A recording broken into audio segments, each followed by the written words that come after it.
I climbed my son's front steps that Christmas afternoon, knowing damn well nobody inside had set aside a seat for me. Not a chair, not a moment, not even a passing thought. But I wasn't lonely, confused, or craving some Hallmark movie reunion. I came because, for once in my life, I decided they didn't get to decide where I belonged. The second I stepped through the doorway, the whole living room went quiet like someone hit a mute button. Conversations froze mid-sentence. Little kids holding cookies stared at me like I wandered in from another dimension. Even the dog paused, tail halfway up. Then Marcus, my son, stood up with that slow, smug expression he gets when he thinks he's about to win something. Well, well, he said loudly, theatrically. Look who finally decided to show up. A couple relatives chuckled. Not because they found him funny, but because people laugh when meanness is handed to them like party favors. His wife, Layla, appeared next to him instantly, holding a glass of red wine like it was glued to her hand. She smiled that fake, sugary smile that always felt like a mosquito bite, small, but you knew you'd feel the sting later. "Oh, Nora," she sang, syrupy sweet. "You must have missed the family text." Everyone knew the schedule. Everyone except, apparently, you. "I didn't get anything," I said calmly. She shrugged, the kind of shrug that talks down to you without saying a word. Bones get tricky when you're older. It happens. Marcus tossed in, "Yeah, Mom, this is a family Christmas." Key word, family. "I am family," I said, my voice even. A cousin whispered, awkward, and someone else muttered, "Here we go again." Layla gave me that up and down look, like she was assessing a return item. "Well, since you're here already, try not to throw anything off. We've planned a peaceful day." Peaceful. Sure. Excluding someone is apparently peaceful now. Marcus pointed toward a flimsy folding chair shoved behind the couch. "You can sit back there. We opened presents early since we figured you wouldn't show." I didn't move. Layla's smile faded. "Then why did you even come?" "To give something," I answered. A couple people snorted. A teenager coughed out, "This'll be good." Marcus groaned dramatically. "Mom, please don't start." "Not today." Layla added sharply, "Sit or go. Those are your two options." I shook my head. "No, those aren't my only options." Their expressions twitched, their confidence slipping just a little. "Nora," Marcus said, rubbing his forehead, "don't make this dramatic." "I'm not being dramatic," I replied. "I'm being honest." He snapped, "We know what this is. You're here to guilt trip us." I looked right at both of them. "You embarrassed yourselves. I'm just not covering for you anymore." A ripple of whispers floated across the room. "What's that supposed to mean?" Marcus barked. "You heard me." Layla stepped closer, face tightening. "You walk into our home, uninvited, on our holiday, and talk like that. It's not your house," I said quietly.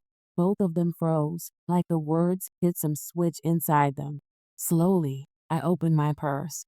The room shifted again, the air tightening. "What are you doing?" Layla whispered. I pulled out a sealed envelope and held it up. "This," I said, "is why I came." Marcus's voice cracked. "Mom, please don't." But the time for tiptoeing around their egos had passed. "You forgot about me," I said softly. But I didn't forget anything. And before either of them could interrupt, I began explaining what had happened the week before, the moment everything tilted. Because if they thought my showing up today was shocking, they had no clue what pushed me to walk through that door in the first place. 1 week before Christmas, Marcus and Layla barged into my house like they owned the place. Didn't knock, didn't call, didn't even yell hello. My front door hit the wall so hard the picture frames rattled. And before I could even step away from the kitchen sink, Marcus shouted, "Mom, we need $18,000. Today." Not, "Good morning." Not, "How are you?" Just a command, like I was some kind of ATM with legs. Layla followed right behind him, clutching a huge stack of paperwork like she was presenting evidence in a courtroom. She slammed it onto my kitchen table so hard half the pages slid off onto the floor. "There," she snapped. "Read this. We need you to move fast." I dried my hands with the dish towel and walked over. "What's this about?" Marcus threw his arms up like the question offended him. "Does it matter? It's due today." "That's what you said last month," I reminded him. And the month before, Layla moved between us like she was Marcus's personal bodyguard. Emergencies don't wait, Nora. If you really cared, you wouldn't interrogate us. There it was, their favorite line. If you cared. I picked up the first paper. Credit card minimums. Again. Marcus, I said gently, these aren't emergencies. These are habits. He slammed both hands down on the table. The salt shaker shook. God, don't lecture us. We're drowning here. You've said that 5 times this year, I replied. Maybe the problem isn't the water. It's the hole in the boat. Layla scoffed so dramatically she could have won an award. There she goes, treating us like we're kids. You're grown adults, I said. Start acting like it. Marcus took one step closer, anger rolling off him like heat from asphalt. We need this money by 5 o'clock. 18,000. Or collectors start calling. Is that what you want? You want people coming after us? And whose fault is that? I asked softly. His eyes blazed. Yours. You raised me alone. If I don't know how to handle money, that's on you. Layla piled on instantly. Exactly. You spoiled him. And now you just leave us hanging? That's cold. I took a steady breath. Bad decisions aren't emergencies, and they're not mine to pay for. Marcus shoved the stack toward me again. Just write the check.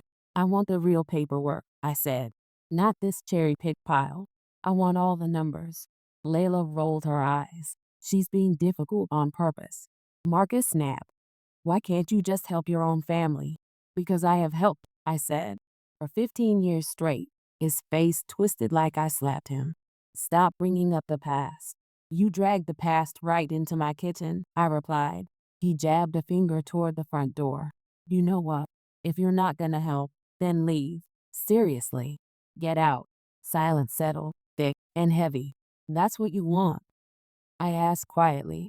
Yes, Layla cut in. You're stressing us out. Even the kids can feel it. Marcus didn't correct her. He didn't say a single word to soften it. And right there, something inside me simply clicked off. Then I'll go, I said.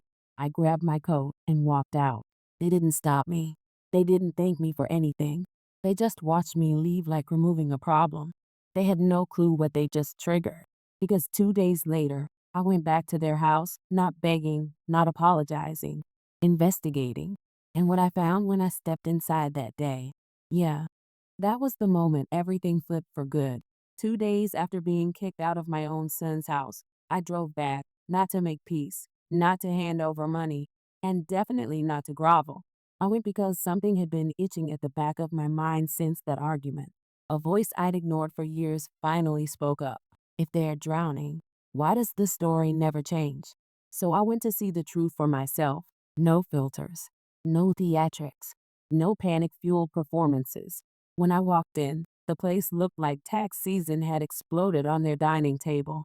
Marcus was slumped over a mess of envelopes and printouts, hair sticking up like he'd been yanking at it. Layla sat across from him, tapping a pen with the rhythm of someone about to snap. The whole room smelled like burnt coffee and desperation. Layla didn't even bother faking niceness. Oh, look, she said, eyes still down. Round two. Marcus didn't look up either. Mom, what do you want now? I came to help, I said simply. Layla barked out a laugh, short, sharp, ugly. Help? Like last time? I kept my tone steady. I reviewed the numbers you gave me. First thing we need is a budget, a real one. Line by line. Marcus jerked his head up, offended. A budget? Seriously? We're not teenagers. You're acting like teenagers, I replied before I could soften it. Layla gasped dramatically like I'd said something obscene. Unbelievable. I pulled out a notepad from my purse. If we list all your expenses, we can figure out where the money is actually going. Marcus slammed his hands on the table. I don't need a math lecture. I need $18,000. You said that exact number last month, I reminded him. That was different, he snapped. No, I said quietly. It wasn't. His face twisted with anger. So you came here to insult us? I came here to fix what's broken. Layla laughed sharply. The only broken thing here is you trying to control everything. I stayed calm. I'm offering tools, not control. Marcus stood so fast his chair screeched across the tile. Mom, you're making everything harder. If you're not gonna help, why are you even here? Because I want to understand the situation, I said. The real one. He pointed at the door again. We don't need this. We need money. And I can't give you that, I said. His nostrils flared. God, you always do this. Always making things about what you want. You're selfish. That word. Again. Marcus, I said, selfish people don't drain themselves dry for 15 years. His mouth snapped shut. Layla grabbed his arm. This is stressing him out. You need to leave. Marcus didn't argue. He didn't defend me. And that silence said more than any insult ever could. I looked at both of them, two adults who refused to stand up unless it was on my back. All right, I said finally. I'll go. And I did. Quietly, calmly, without a single tear this time. But when I got home and opened the old filing cabinet I hadn't touched in years, something inside me shifted permanently. Because inside those drawers wasn't just paperwork. It was the truth, 15 years worth of it. And once I laid those folders out across my living room floor, I realized Marcus and Layla weren't just drowning. They were dragging me under with them, on purpose. When I got back home after that second blowout, the house felt strange, not empty, not sad, just honest, like the walls had been waiting years for me to finally wake up. I walked straight to the hallway closet, moved aside a stack of old jackets, and pulled out the metal filing cabinet that had basically lived untouched for over a decade. I hadn't opened it fully in years. When you're enabling people, you don't really want to look at the receipts. But that night, I pulled the drawer all the way out. Inside were the color-coded folders I'd made back when I still believed organization could solve everything. I grabbed the first one, Blue College. I carried it to the living room floor and sat cross-legged like a kid sorting through yearbooks. But this wasn't nostalgia. It was a history lesson I'd been refusing to learn. Inside were tuition bills, student loan statements I paid off, receipts for semester fees that Marcus said snuck up on him, and the extra charges he blamed on stress every single term. I whispered the total under my breath. $66,100. Next folder. White, the wedding. Venue deposits. Catering upgrades. A last-minute bar ad on Layla demanded because she decided her friends deserved something classier. Her parents had promised to split the cost, but somehow their check never arrived. Total, $42,000. I set that one aside and reached for the heavier one. Green. House down payment. Their first home. The one they bragged about buying on their own. The one Layla liked to call her adulting moment. Except here in this folder sat the truth, my cashier's check, the bank letter, and even a post-it Marcus left on my fridge, one saying, I'll pay you back eventually. He never brought it up again. Total, $118,000. I kept going. Yellow, car fixes, and replacements. Every surprise breakdown they swore was life or death. $15,200. Red, medical shortfalls. Not emergencies, just lack of planning. $11,900. Gray, temporary loans. Temporary the way some people say they'll diet starting Monday. $27,500. Purple, the just this once folder, aka the folder that proved just once meant forever. $21,000. I added the totals twice. Then again, when the final number stared back at me, my breath caught. More than $320,000. $320,000. Gone into a black hole they called emergencies. I leaned back, staring at the mountain of paper scattered around me like a crime scene. Every page told the same story. They took, I gave, and somewhere along the way, they started believing I owed it to them. I looked up at the photo on the bookshelf, my late husband, Daniel, holding little 5-year-old Marcus with that exhausted, gentle smile he always had. He used to tell me, love doesn't mean rescuing people from consequences. I never understood that until now. I touched the frame softly. You tried to warn me, I whispered. I just didn't want to see it. Then I turned back to the papers covering my floor. This ends tonight. No more guilt. No more emotional ransom. No more being their personal bailout hotline. And as midnight slid across the room like a shadow, I opened my laptop and typed something I never imagined I'd Google: how to legally take back control of your own money. And the answer I found that night? Yeah, it was the first step toward a move Marcus and Layla never, ever saw coming. I didn't sleep that night, not from stress or heartbreak, but because my mind was finally, blessedly, clear.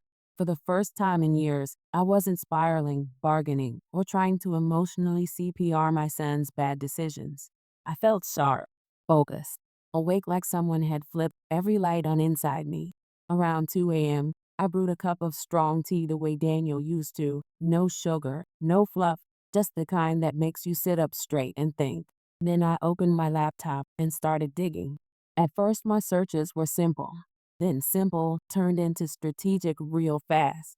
I typed, "Can you buy someone's delinquent debt?" And suddenly, a whole universe opened.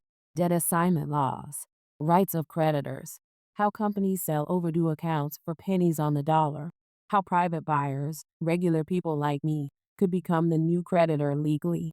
With each article, my jaw dropped a little more. I wasn't helpless. I wasn't cornered. I had more leverage than I'd ever imagined. I grabbed a notebook and scribbled down a plan like I was plotting a heist. One, identify the owners of Marcus's delinquent accounts. Two, legally buy those accounts. Three, become the primary creditor. Four, use their own debt to cut off the endless cycle. My tea went cold, but I didn't even notice. I kept reading.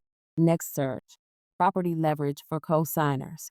How to protect yourself from family financial manipulation. What happens when a creditor enforces property liens? Because I knew Marcus and Layla. The second they felt control slipping, they'd go straight for the usual plays. You're confused. You're being manipulated. You must not be well. The classic, let's paint mom as unstable so we can keep milking her routine. Not this time. I researched competency protection, documentation trails, legal buffers. I was building a fortress, one they couldn't gaslight their way around. By 3 a.m., I realized this was bigger than a late night Google adventure. So I called the only person I trusted, Hannah, an attorney I'd known since my 20s. She answered, sounding half asleep and half concerned. "Nora, you okay?" "Yes," I said. "For the first time in a long time, I'm actually okay. But I need your legal brain right now." She sat up. I could hear it in her voice. "Tell me what's going on." So I did. I told her everything: the manipulation, the constant financial emergencies that weren't emergencies, the disrespect, the guilt trips, the way they threw me out like trash the moment I didn't hand over cash, the 15 years of enabling I had proof of. Hannah was silent for a beat, then said quietly, "I've known you a long time. I've never heard you sound this steady. Tell me what you want." "I want to take my life back," I said. "Legally, permanently, cleanly. No more strings." She exhaled. "Meet me at my office in the morning. I'll prepare what you need." When I met her later, she had two thick folders ready and brought someone new, a woman with sharp eyes and a sharper mind. "I'm Rita," she said, "financial investigator. I'll find every account they tried to hide." She flipped through my documents like they were children's menus and gave a single nod. "I'll get everything you need within 24 hours." And she did. But what she uncovered, oh, that was the real twist. Because when Rita laid out the truth of Marcus's finances, let's just say the numbers didn't just shock me. They handed me the exact weapon I needed to make the final move. Rita finished her investigation just before sunrise the next day, and the look on her face told me everything before she even opened her mouth. She laid a thick folder on Hannah's desk like she was setting down a loaded weapon. "Your son's situation is worse than he admitted," she said, "but that means you have more leverage than you realize." Inside the folder were the things Marcus and Layla hoped I'd never discover: overdue credit accounts, unpaid personal loans, and a pattern of spending so reckless it bordered on delusion. They weren't drowning. They were drilling holes in their own boat. And the biggest shock: their house, the one they flaunted every holiday, was already tied to several delinquent accounts.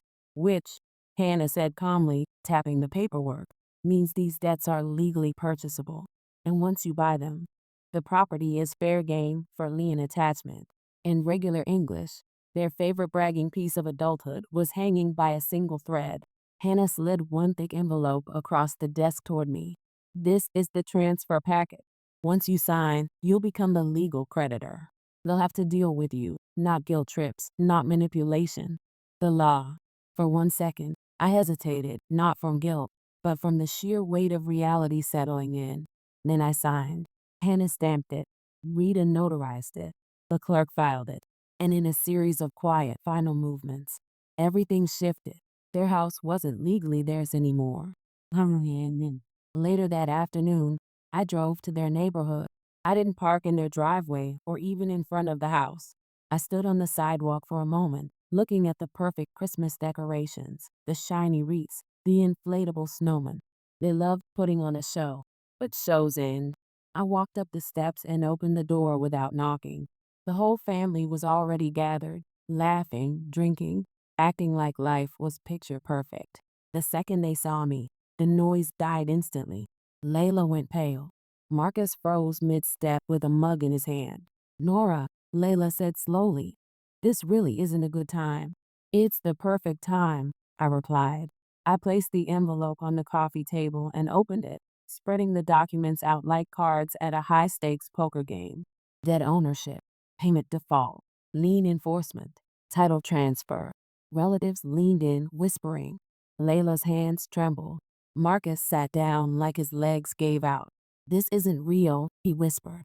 It's real, I said softly. And it's done. Layla shook her head violently. You can't do this to us. I didn't do anything to you, I said. You created the consequences. I simply stopped shielding you from them.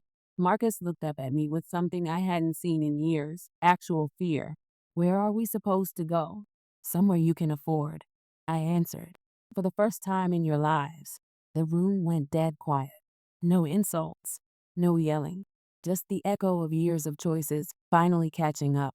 I gathered the envelope, turned toward the door, and paused. I hope, I said calmly, this is the moment you two finally stand on your own feet. Then I left, letting the cold air greet me like an old friend. Back home, I made tea and set Daniel's photo beside me. I wasn't sad. I wasn't shaking. I felt lighter than I had in 15 years. I finally said no, I whispered to him, and it saved me. But even with peace settling in, one truth lingered in the back of my mind. People who build their lives on entitlement never fall quietly. And something told me Marcus and Layla weren't done, not by a long shot.